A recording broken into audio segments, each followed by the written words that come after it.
हिंदी अनिवार्य कक्षा 12 परीक्षा तैयारी 2।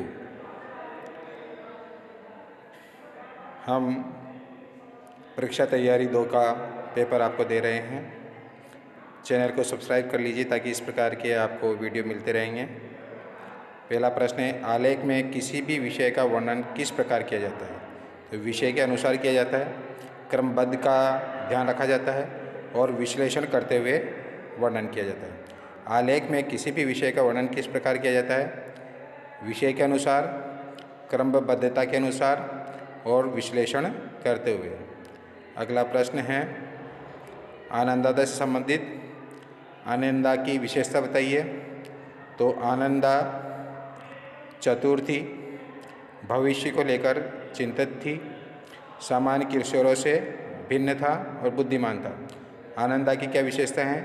आनंदा चतुर था, भविष्य को लेकर चिंतित था, सामान्य किशोरों से भिन्न था और बुद्धिमान था।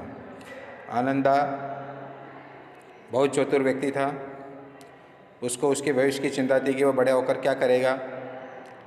उसका व्यवहार सामान्य किशोरों से भिन्न था, वह पढ़ना चाहता था, पढ़ाई में होशियार था, वह बुद्धिमान था, अपनी बुद्धिमानी के बल पर अपना कार्य करता था।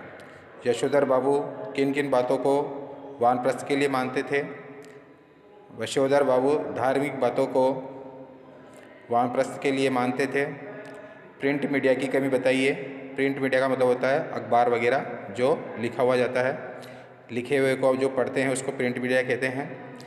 निरीक्षक के काम नहीं आता, घटना तुरंत नहीं पहुंचती पाठक तक। प्रिंट मीडिया की कमी क्या है? निरीक्षक के काम का नहीं है, निरीक्षक को पता ही नहीं चलता है कि इसमें क्या लिखा हुआ है और घटना तुरंत पाठक तक नहीं पहुंचती, यह प्रिंट मीडिया की कमी है। अगला प्रश्न है, भाषा की सबसे छोटी इकाई किसे मानते हैं? भाषा की सबसे छोटी इकाई वर्ण को मानते हैं। क ख ग घ अ आ ई ये सब वर्ण हैं। भाषा की सबसे छोटी इकाई किसे मानते हैं? वर्ण को। और वर्ण से मिलकर क्या बनते हैं शब्द?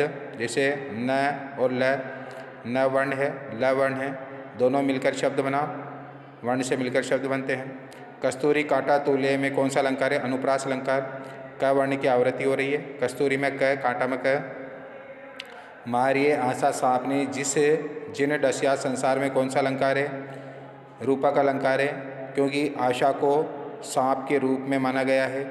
आशा को सांप के रूप में माना गया है, इसलिए यहाँ पर रूपक अलंकार है। मारिए आशा सांप ने जिन डसिया संसार, यहाँ से हमारी जो आशा होती है, एक आशा पूरी होती है, दूसरी आशा चालू हो जाती है, दूसरी आशा होती है, तीसरी आशा चालू हो जाती है। इस आशा ने संसार को डस लिया है, इसलिए संसार के रूप में माना गया है, इसलिए रूपक अलंकार है। देवनागरी लिपि किस किस का प्रयोग किया होता है? देवनागरी लिपि में स्वर और व्यंजन का प्रयोग होता है।